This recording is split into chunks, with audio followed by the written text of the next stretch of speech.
Bonsoir à tous, l'actualité sur Monaco Info, c'est 7 jours sur 7 sur votre chaîne de télévision, mais aussi sur les réseaux sociaux. Quoi qu'il en soit, et peu importe la façon dont vous nous regardez, soyez les bienvenus.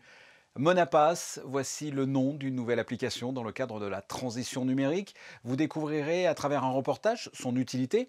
En résumé, proposer la mobilité en principauté en une seule application, que ce soit pour louer un vélo électrique, payer un parc-mètre ou prendre le bus, et bien d'autres choses encore. Le mode d'emploi, avec le délégué interministériel chargé de la transition numérique, Frédéric Ginta, sera notre invité. Visite guidée du Salon Ever qui vient d'ouvrir ses portes, mais cette année à l'Espace Fontvieille. Pour rappel, le Salon Ever est dédié aux véhicules écologiques et aux énergies renouvelables. Et enfin mardi, nous célébrions la journée internationale des pompiers. Quoi de plus normal que d'inviter le chef de corps des sapeurs-pompiers de Monaco. Norbert Facio reviendra sur les missions de ces hommes tout au long de l'année, mais aussi sur la période des grands prix où les sapeurs-pompiers sont particulièrement sollicités. Voilà pour ce sommaire. Direction le musée océanographique où s'est déroulée cet après-midi la présentation et le lancement de Monapass, une toute nouvelle application destinée aux usagers intramuros, aux pendulaires mais aussi aux touristes. Le but, organiser et payer en toute sécurité ces déplacements. C'est donc désormais possible. Les explications dans ce reportage de Sandrine Nègre. La mobilité est un enjeu majeur en principauté. Les chiffres édités pour l'année 2019 parlent d'ailleurs d'eux-mêmes. 7 millions de voyages en bus, 285 000 tickets d'Eurodateur, 342 000 trajets Monabike en 2020. Monapass, application novatrice, apparaît donc comme une clé de voûte pour retrouver en quelques clics toutes les informations liées au bus, vélo électrique et stationnement sur voirie, y compris ses titres de transport. Tout sur un seul clic, tout dans sa poche avec le smartphone, c'est vraiment l'appareil qu'on a toujours sur soi, qu'on n'oublie pratiquement jamais, même les ados qui oublient la carte de bus, qui oublient quelque chose, pensent toujours à prendre leur téléphone. Je rappelle que nous, notre objectif, c'est de réduire de 20% le nombre de véhicules en 2030 par rapport à et revenir à ce qui existait en 1990, c'est-à-dire une ville beaucoup moins encombrée par les véhicules. Réinventer l'expérience de la mobilité grâce au numérique, voici donc l'un des objectifs de Monapass. C'est une offre qui va pouvoir évoluer avec les moyens de déplacement qui évolueront eux aussi à l'avenir. Alors c'est également le bateau-bus, c'est peut-être demain les télécabines, c'est tous les moyens de locomotion qui existeront et qui pourront bénéficier de cette application et faciliter l'usage pour les personnes habitant en Principauté de Monaco ou venant visiter la Principauté. Monapass est ainsi un moyen efficace de nouer et de développer une réelle proximité entre les usagers et les différents moyens de transport sur le sol monégasque. Une plus-value, tout simplement. Cet outil moderne sera amené à se densifier peut-être avec des offres culturelles. Vous vous posez encore quelques questions concernant cette nouvelle application Monapass? Notre premier invité, le monsieur numérique de la Principauté. Ça se passe au sein de notre rédaction et c'est maintenant. Frédéric Ginta, bonsoir. Bonsoir. On vient de voir le reportage de Sandrine Nègre, mais concrètement, comment ça fonctionne?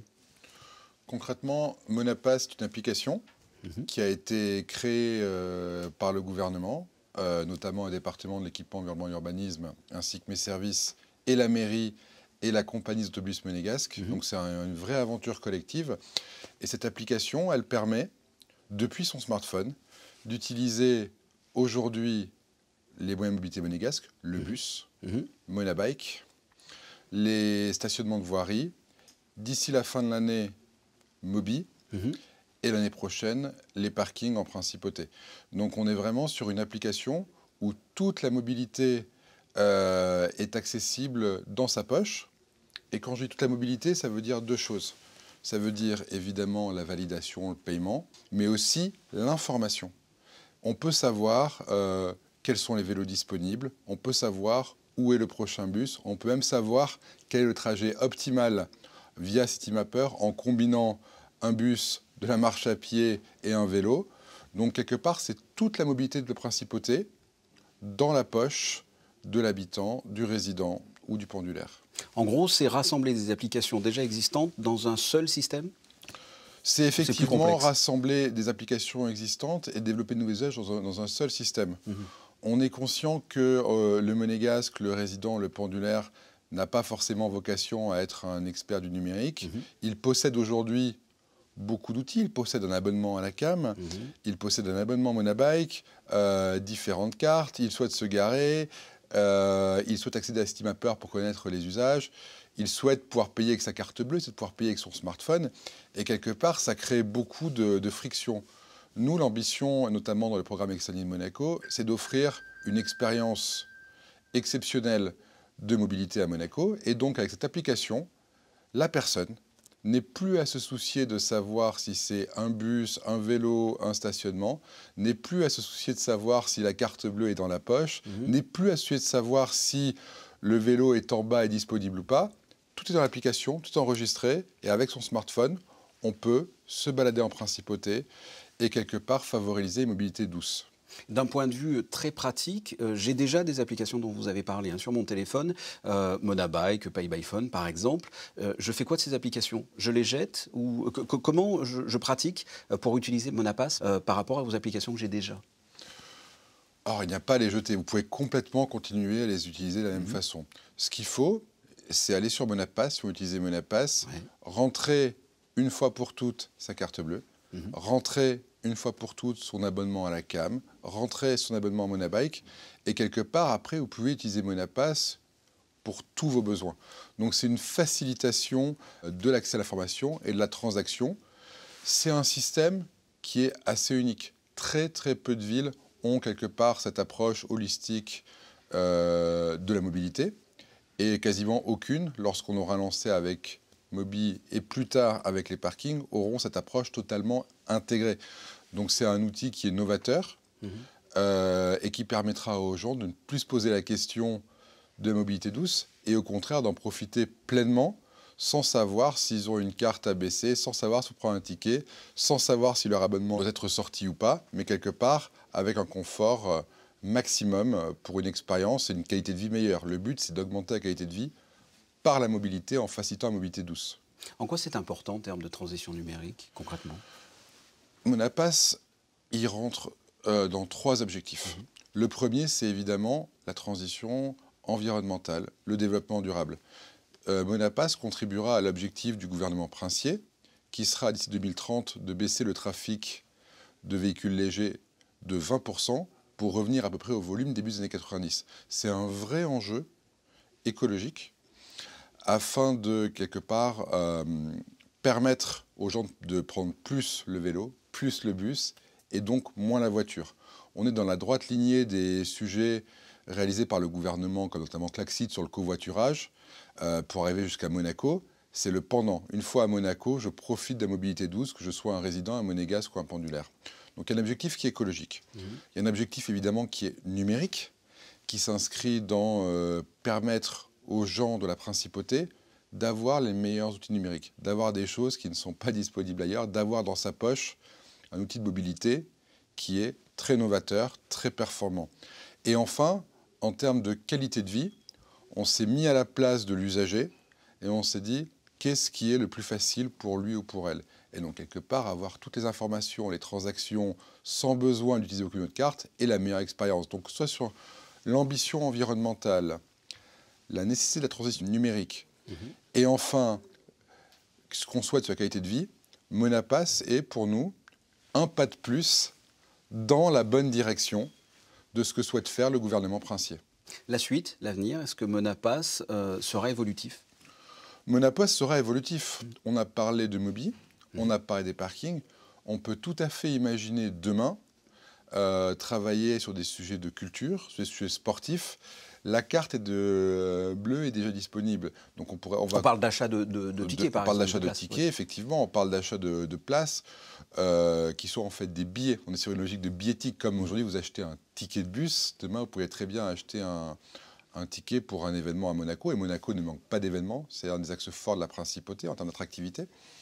Et quelque part, Monapass permettrait de faciliter, encore une fois sans friction, l'utilisation et le fait de pouvoir bénéficier des outils culturels, des outils sportifs. Et donc, quelque part, on réfléchit à la suite pour que la vie des monégasques, des résidents, soit plus facile dans leur approche de la consommation, de culture, de sport, comme ça l'est aujourd'hui pour tout ce qui est la mobilité. Frédéric Ginta, merci d'avoir répondu à mes questions. Merci beaucoup.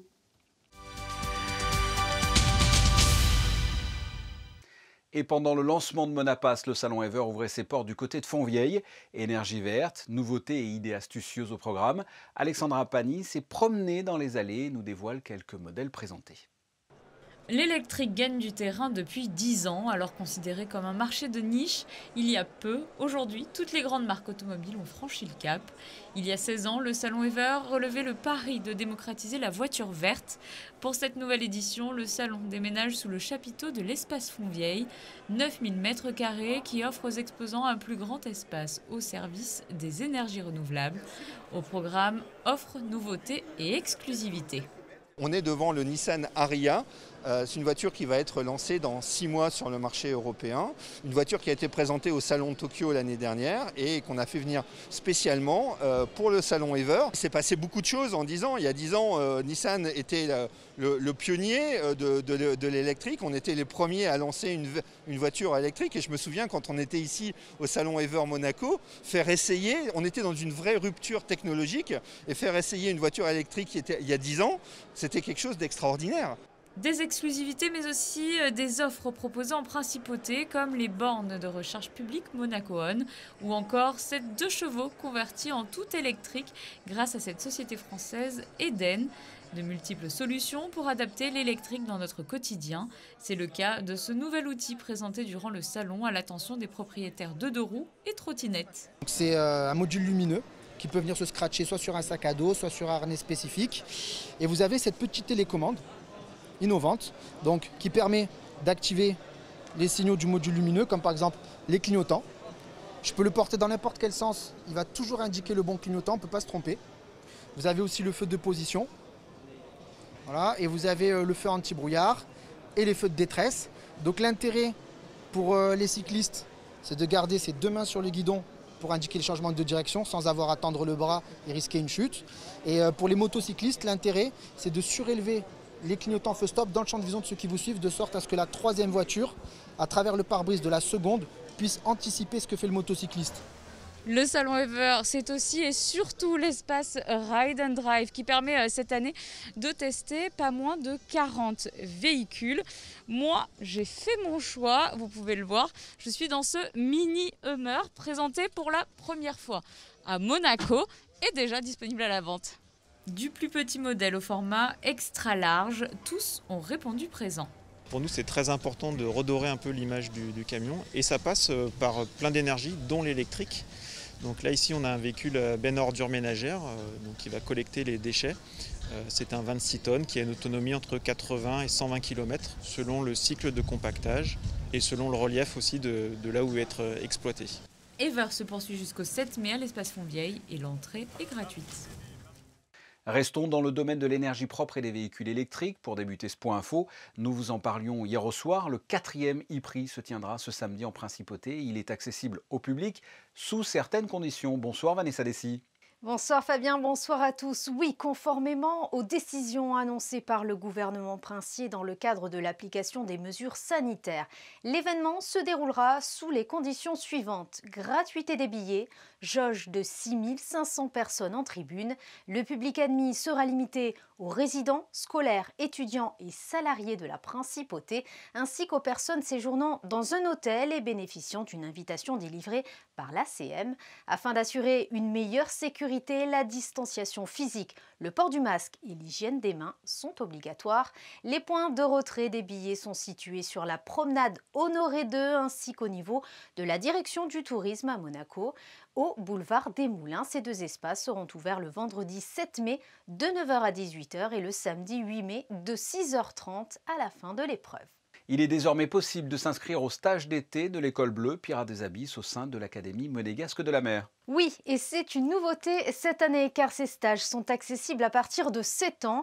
Ils se dérouleront sur une semaine, du lundi au vendredi, du 5 juillet au 3 septembre prochain. Les enfants seront initiés à la plongée sous-marine, la randonnée palmée, la plongée libre et le sauvetage aquatique. Cette école est surtout un centre de sensibilisation à la découverte de la faune et la flore méditerranéenne. Pour tout renseignement, il vous suffit de consulter le site internet qui s'inscrit en bas de votre écran. Une nouvelle démarche en ligne pour soutenir les entreprises dans leur transition énergétique. Dans le cadre du programme Extended Monaco, le gouvernement princier poursuit la transformation numérique de son administration en lançant une toute nouvelle démarche en ligne destinée aux entreprises monégasques qui souhaitent bénéficier d'un accompagnement financier à hauteur de 70% dans leur projet de transition énergétique. L'objectif étant de soutenir les entreprises dans le cadre de la mise en œuvre de projets variés en faveur de la préservation de l'environnement. Pour en savoir plus, il vous suffit de contacter la mission pour la transition énergétique.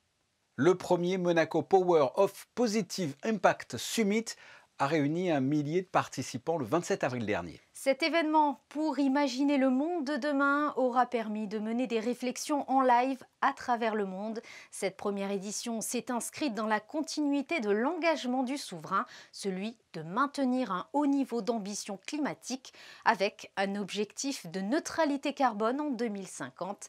À cette occasion, les plus grands experts internationaux ont abordé plus d'une vingtaine de thématiques. Sous l'égide de la Principauté, une nouvelle communauté internationale s'est ainsi regroupée pour construire demain une société plus écologique et plus durable. Merci Vanessa. Place à notre dernier invité, le chef de corps des sapeurs-pompiers de Monaco, Norbert Facio, bonsoir. Bonsoir Fabien. Le mardi 4 mai est la journée internationale des pompiers. Hasard du calendrier, c'est ce mardi justement qu'il y a eu une réunion concernant le e-prix et le Grand Prix de F1. De quelle manière les sapeurs-pompiers sont mobilisés sur ces deux événements ? Alors, vous imaginez bien, Fabien, que nous participons d'une manière très active aux différentes épreuves automobiles. Donc, sur ces Grands Prix, effectivement, Grand Prix historique qui vient de se dérouler, le e-prix et le futur Grand Prix de Formule 1, nous mobilisons énormément de personnel et de matériel pour faire face à nos missions. Dans la cour là, de la caserne de la Condamine, vous rassemblez tous les véhicules mobilisés lors du Grand Prix et du e-prix. Quelle est cette logistique ? Effectivement, nous avons dans la cour de la caserne tous les véhicules qui sont affectés sur le circuit. Alors les véhicules effectivement qui sont spécialisés dans le cadre des épreuves automobiles sont de couleur jaune, vous avez dû le remarquer. Et donc au-delà des ambulances, nous avons différents types de véhicules. Nous avons des VIFeux, des véhicules d'incendie pour feu. Et nous avons des véhicules extraction, donc c'est fait pour effectivement la spécialisation d'extraction des victimes. Alors là, en règle générale, pour les Grands Prix, ces véhicules-là sont utilisés ou ont déjà été utilisés ? Alors ils sont utilisés dans toute intervention qui concerne les pilotes sur la piste. Évidemment, nous les mettons en œuvre à la direction course, sur ordre de la direction course, et donc ils sont susceptibles d'être utilisés. Nous avons utilisé effectivement ce type de véhicule, peut-être pas ceux-là actuels, mais ceux qui les précédaient, dans différents accidents. De façon plus générale, quelles sont les missions des sapeurs-pompiers tout au long de l'année ? La lutte contre l'incendie, évidemment, et les risques de toute nature et de secours à personne. La spécificité de la Principauté, c'est que nous ne sommes pas responsables du sauvetage en mer, puisque c'est la police maritime, enfin la police qui délègue la division de police maritime qui est chargée de cette mission, et aussi la lutte contre la pollution en mer, qui est du ressort de la direction des affaires maritimes. Vous intervenez à Monaco, mais pas que, hein. Nous intervenons principalement sur la Principauté de Monaco et dans le cadre d'une convention d'assistance franco-monégasque qui date d'avril 1970, nous intervenons aussi avec un secteur de premier appel sur les communes de Cap-d'Aille, Beau-Soleil et une partie de Roquebrune-Cap-Martin. La crise sanitaire a changé vos habitudes, vos méthodes de travail ? Tout le monde a dû s'adapter, et les sapeurs-pompiers en particulier, puisque de toute façon, il n'était pas question que le virus rentre dans les casernes.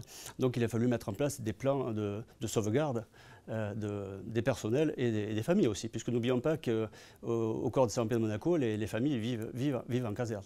Vous avez pour cela des tenues particulières pour cette pandémie ? Vous avez mis des choses en place particulières ? On a transporté depuis le 15 février 2020 environ 500 victimes suspectées de Covid-19. Donc il est évident qu'il faut se protéger les personnels avec des équipements de protection individuelle, mais aussi protéger la victime. Donc effectivement, dans nos ambulances équipées pour cela, nous avons un sas hermétique qui permet donc d'isoler l'ensemble des acteurs. Si je vous interviewe aujourd'hui, je l'ai dit en début d'entretien, c'est parce que c'était la journée internationale des sapeurs-pompiers. Qu'est-ce que représente cette journée pour vous ? C'est une journée particulière ? Cette journée est une journée particulière. Elle a pour objectif de mettre en valeur le métier de sapeur-pompier d'une manière mondiale. Nous avons effectivement l'ensemble des pays du monde le même type de mission à effectuer. Le mérite est de faire connaître cette profession et de mettre en valeur ces soldats du feu. Dernière question, puisque mardi nous célébrions ce beau métier. Un mot sur vos hommes, sur les sapeurs-pompiers de Monaco, leurs valeurs, leur dévouement. Vous avez là la caméra qui est devant vous. Qu'avez-vous envie de leur dire aujourd'hui à ces sapeurs-pompiers de Monaco ? Alors vous savez, nous avons une devise qui est courage, dévouement, sacrifice. Et je tiens à remercier mes personnels, notamment pour cette période Covid, qui ont adhéré à toutes les mesures qui ont été prises. Et je peux vous dire que ça a été un petit peu la remise en question pour beaucoup de choses. Et donc je les remercie et je sais qu'ils sont efficaces, qu'ils sont toujours au rendez-vous. Et je leur demande d'être toujours comme ils sont et surtout d'avoir toujours de l'empathie vis-à-vis des gens qui te secourent. Courage, dévouement et sacrifice. Norbert Facio, merci. Je vous en prie, merci, bonne soirée. Un point météo à présent, Vanessa. Le soleil a-t-il décidé de rester en principauté ? Effectivement, Fabien, une très belle journée en perspective nous attend. Des rafales pouvant atteindre tout de même plus de 20 km/h traverseront le pays en milieu de journée. Les températures iront de 12 à 22 degrés. Le soleil se lèvera à 6h14 et se couchera à 20h39 et nous fêterons les prudences. Et comme on le dit, à la Sainte Prudence, s'il fait du vent, les moutons dansent. Après le dicton du jour, les photos du jour, elles sont signées Stéphane Dana et consacrées à l'exposition actuelle de la Fondation Prince Albert II qui s'intitule « Hommes et faune sauvage, destins croisés et territoires partagés ». Elle est à découvrir au Jardin des Boulingrins. Un reportage sera d'ailleurs consacré à cette exposition dans l'édition de jeudi. Ce journal est terminé. Merci de votre fidélité. Je vous propose de retrouver Émilie Rousseau à la présentation demain 19h. Quant à moi, j'aurai la joie d'être en votre compagnie en début de semaine prochaine. En attendant, portez-vous bien. Au revoir.